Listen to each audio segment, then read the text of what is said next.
China challenges the U.S. to an air duel, new weapons to invade Taiwan, and China's new patriotic scientist.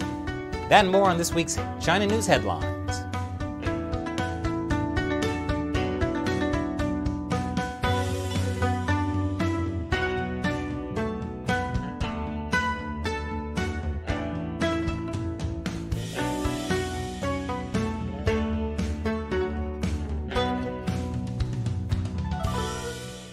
Welcome to China Uncensored. I'm Chris Chappell. A grim warning from a top official in the Chinese military. People's Liberation Army Deputy Air Force Commander Wang Wei is challenging the U.S. Air Force, saying, "I can only say, if they are not scared, let us meet in the sky." I say, if you really want to challenge the U.S. Air Force, you should have said, "Let us meet in the sea." The PLA's commander's comments are a response to something U.S. Air Force Secretary Frank Kendall said last month. He wants to scare China. Scare China? That's easy to do. Just show them this photo. Now, the PLA commander didn't actually mention Kendall by name. He just referred to him as a counterpart of mine who is from a major country. He also said the Chinese Navy is capable and confident to ensure national security and defend integrity, as well as make a contribution to world peace. And by defend integrity, he meant China will take over Taiwan, since China considers Taiwan a part of its territory, even though it's an independent country. And by contribute to world peace, he meant starting a war. And China is getting the gear it needs to start that war. Later this year, China plans to roll out a fighter jet capable of launching from their aircraft carriers. What? China's aircraft carriers will soon be able to carry aircraft?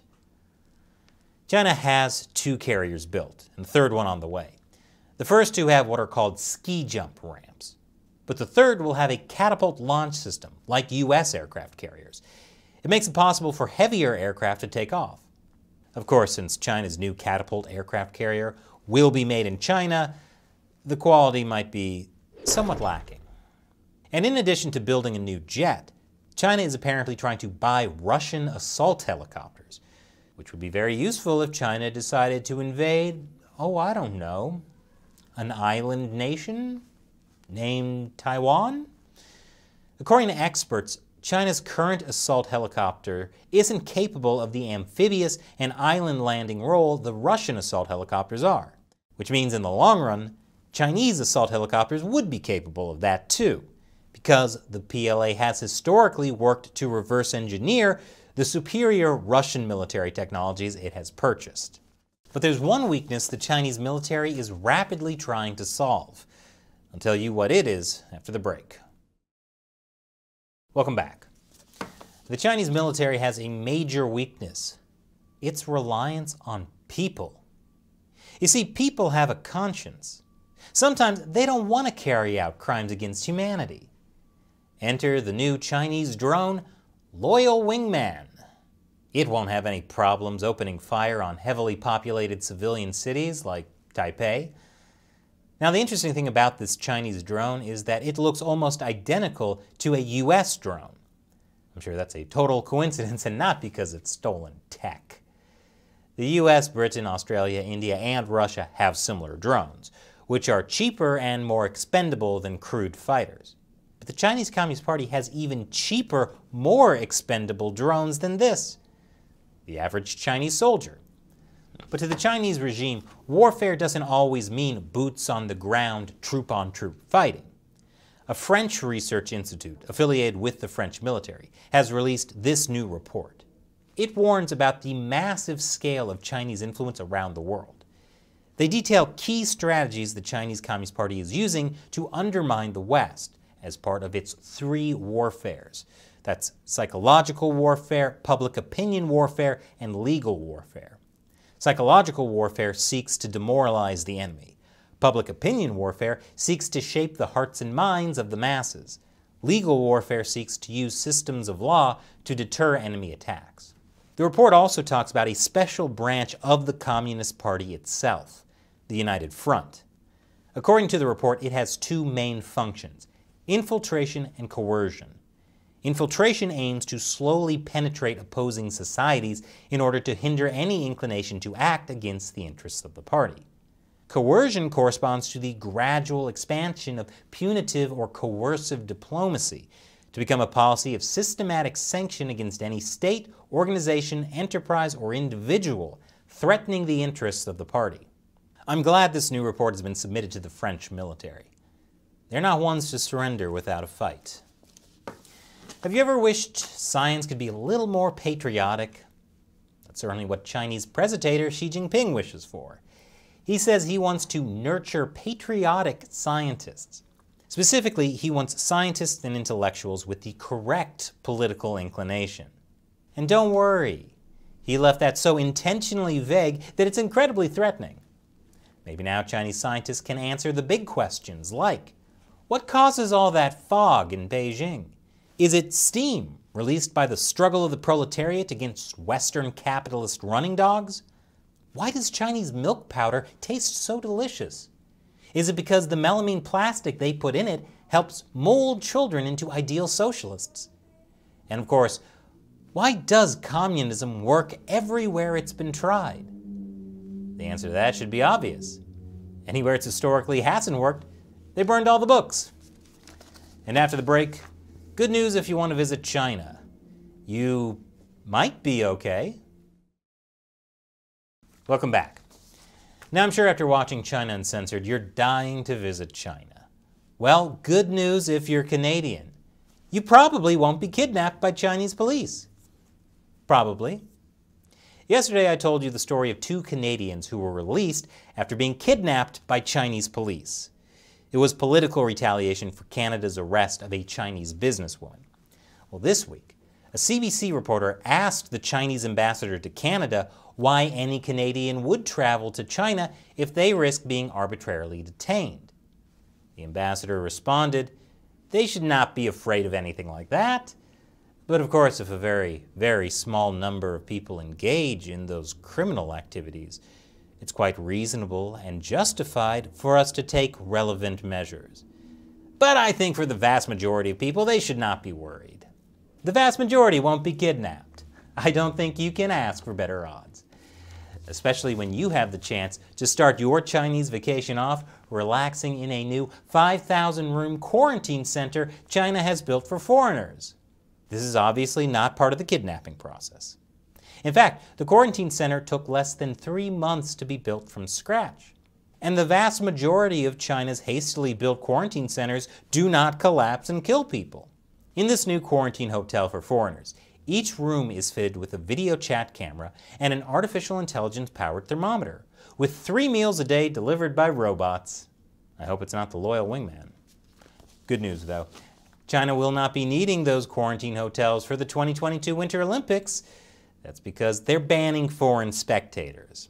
This is, of course, completely due to the coronavirus.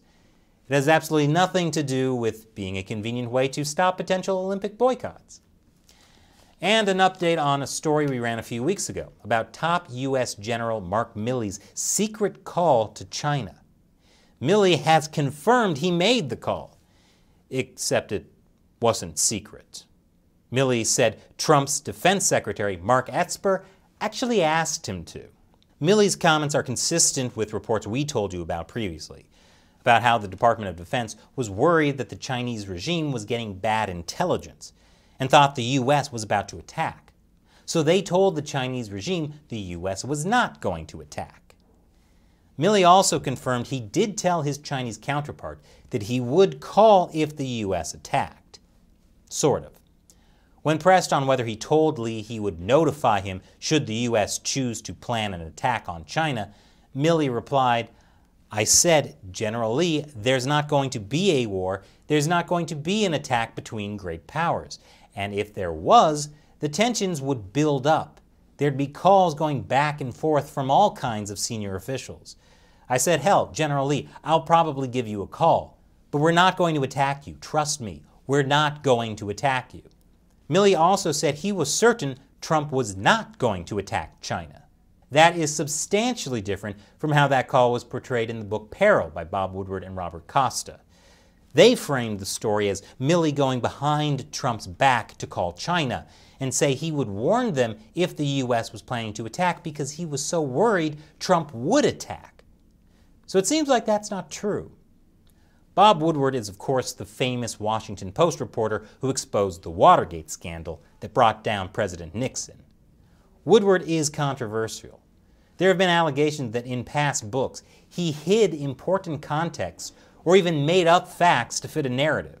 So I hope this will make you all think twice about how you judge whom I consider the greatest U.S. president of all time, Richard Nixon.